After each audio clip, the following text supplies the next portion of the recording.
Magandang araw, ito ang Komunikasyon Ngayon.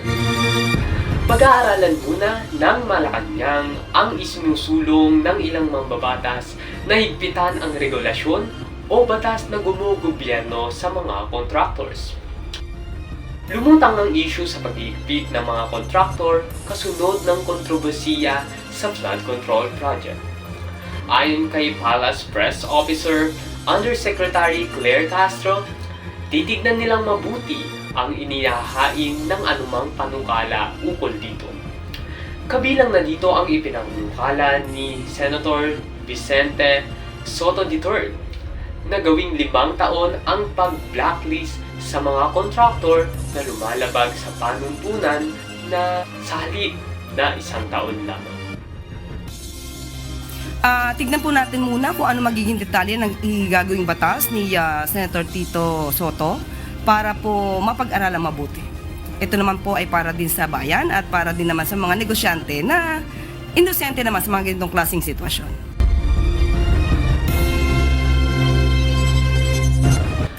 Nakipagpulong si ACT Teachers Party List Representative Antonio Tino kay Baguio City Mayor Benamin Magalong noong nakaraang Biyernes, kung saan pinag-usapan ng mga ito ang tungkol sa mga manumalyang proyekto.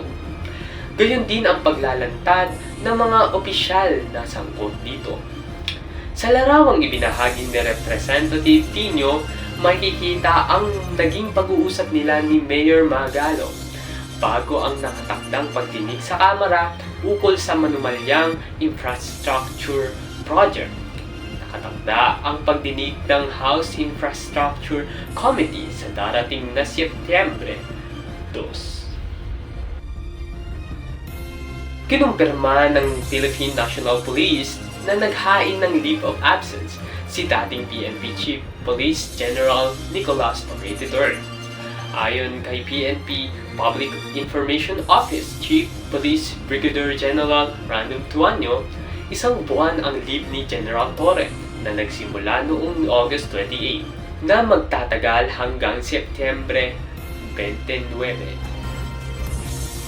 Ginamit po niya yung kanyang leave na mandatory, special privilege leave at yung kanyang pong service leave.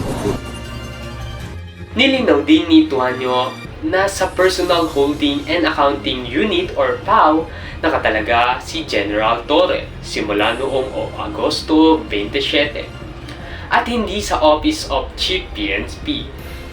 Kaya naman, ang nag-aprubahan niyang leave ni General Torre ang Director of Directorate for Personal and Records Management or DPRM. Naging abala ang mga opisyal at tauhan ng PAO kung saan merong parada o topping the line.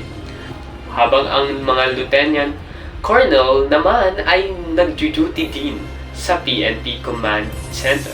Kahapon kinumpirma ng NAPOLCOM na pang 4-star general pa rin ang sweldo ni General Torre. Habang pang 3-star naman ang sweldo ni PNP Chief Police Lieutenant General Jose Melencio Natales Jr. At yan ang mga balita sa oras na ito. Para sa karagdagang impormasyon, maaari kayong bumisita sa aming website, ang Komunikasyon Ngayon. Ako si Dave Doralden at ito ang Komunikasyon Ngayon.